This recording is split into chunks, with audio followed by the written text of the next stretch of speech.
कलयुग की उम्र है 4,32,000 वर्ष। 4 चरणों में बांटा गया तो पहला चरण चल रहा है। पहले चरण की उम्र है 1,08,000 वर्ष। जीव की उम्र है 100 वर्ष।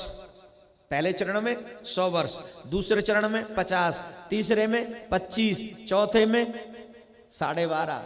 घोर कलयुग 9 वर्ष का बच्चा जब दादा और नाना बन जाएगा। कितने वर्ष का? 9 वर्ष का बच्चा जब दादा और नाना बन जाएगा वो घोर कलयुग होगा। घोर कलयुग की स्थिति क्या होगी?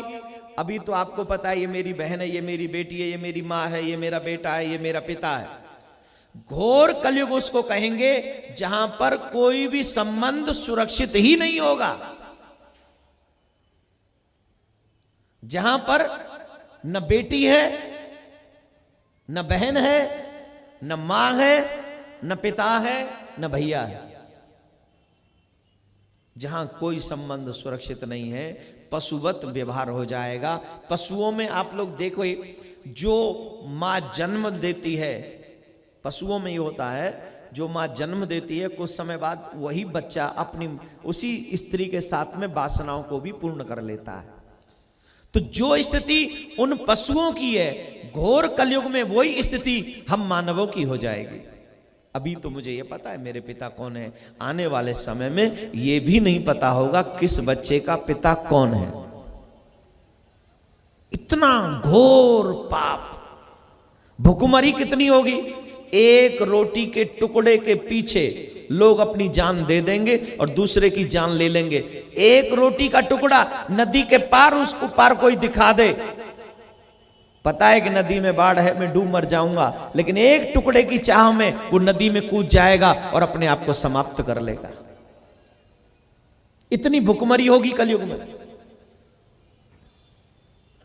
राजा बोलना ठीक नहीं है, जो हो रहा है वो भागवत में लिखा जा चुका है। जिन्हें घर चलाना नहीं आता वो देश को चलाएंगे। प्रजा पर इतने टैक्स थोप देंगे कि प्रजा गिनना भूल जाएगी कि टैक्स कितने। अभी मेरे को कोई बता रहा था 32 प्रकार के टैक्स हैं भारत पे लागू है इस समय। 32 प्रकार के टैक्स हम और आप चुकाते हैं। ये तो कुछ नहीं, टैक्स अभी और बढ़ेंगे। कलयुग के राजा कलयुग की प्रजा का शोषण करेंगे, जो हो रहा है।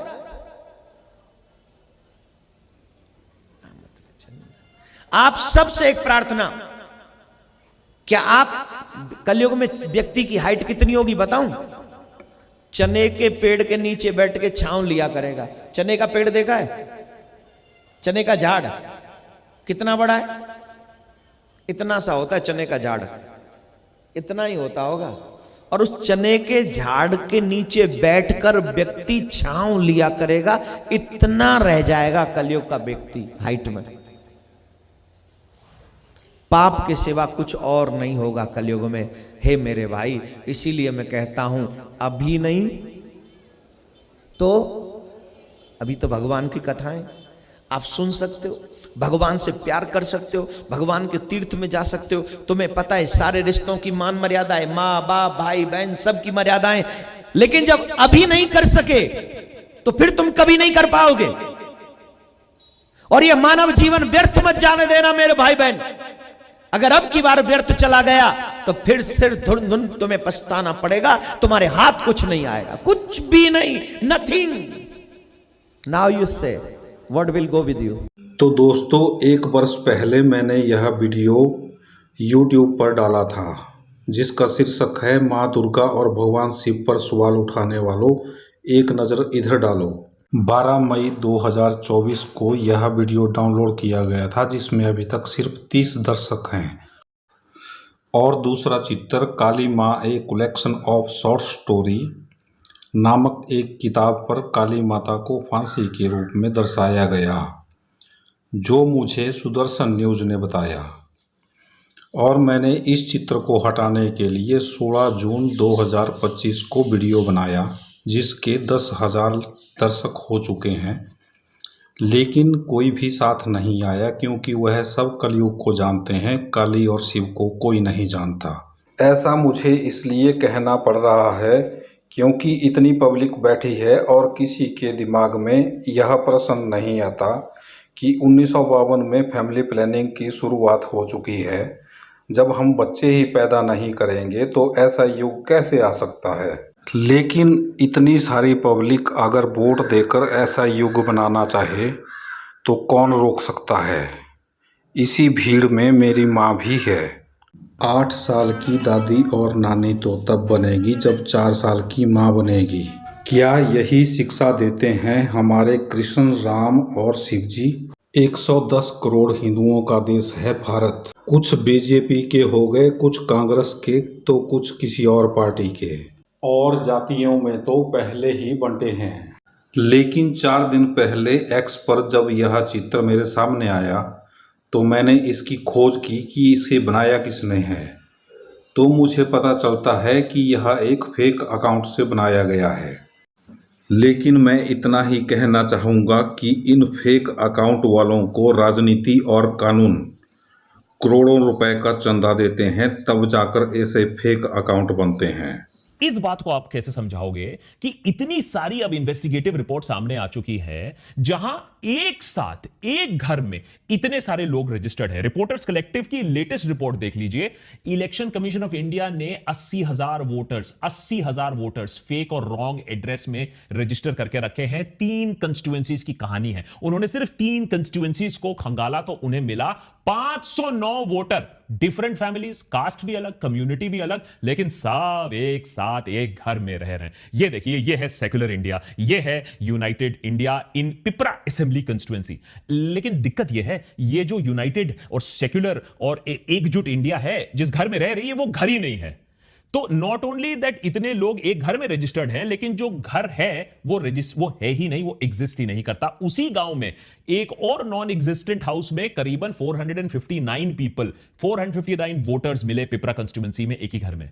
आप भी समझते हो, हम भी समझते हैं ये हो क्या रहा है, किस तरीके से फेक वोटर्स को ऐड किया जा रहा है, पूरे सिस्टम को खोखला बनाया जा रहा है। अजीत अंजुम ने इस पर ब्रिलियंट ग्राउंड रिपोर्टिंग भी की है। बदले में सरकार ने उन्हें एक एफआईआर से भी नवाजा, लेकिन इलेक्शन कमीशन ये बात मानने को तैयार नहीं है कि हां दिक्कतें हैं। एक और बड़ा मुद्दा जिसके बारे में हम सोच रहे थे इलेक्शन कमीशन हमें जवाब देगी, और वो है मशीन रीडेबल वोटर लिस्ट देने की बात, जिसकी वजह से कांग्रेस पार्टी को 6 महीने लगाने पड़े एक कंस्टिट्यूएंसी का डेटा निकालने के लिए।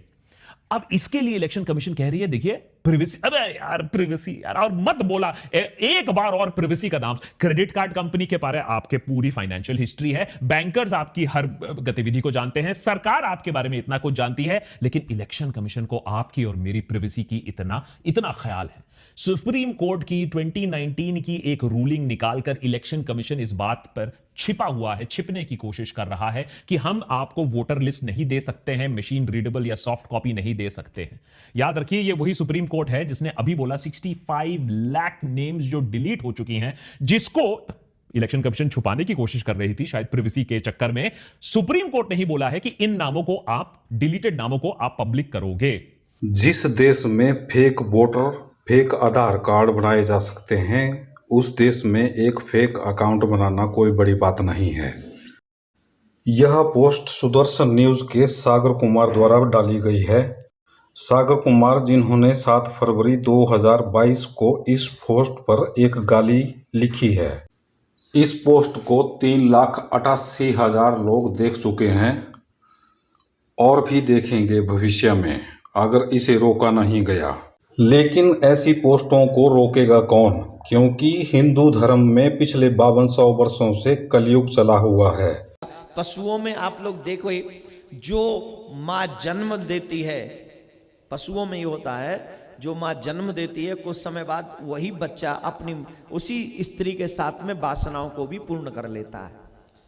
तो जो स्थिति उन पशुओं की है, घोर कलयुग में वही स्थिति हम मानवों की हो जाएगी। अभी तो मुझे ये पता है मेरे पिता कौन है, आने वाले समय में ये भी नहीं पता होगा किस बच्चे का पिता कौन है। ये है मेरे भारत का कानून जो मेरे बेटे को खा गया। अगर 12 साल पहले मेरे बेटे को नहीं खाया होता तो ना तो मैं भगवान की तपस्या करता और ना ही भगवान को साबित करने पर तुला रहता। आज मेरे भारत का कानून ध्यान से सुन ले। मैं बगुला भक्त नहीं हूँ। मैं समस्त धर्मों को चुनौती देता हूँ एक डिबेट के लिए, अगर कानून मेरी मदद करे। लेकिन अगर कानून भी कलयुग के साथ रहना चाहता है तो मैं अपने लिए मौत मांगता हूँ। मैं अपने बेटे पर बोझ नहीं बन सकता और ना ही अपने भगवान के ऐसे चित्र देख सकता हूँ। धन्यवाद।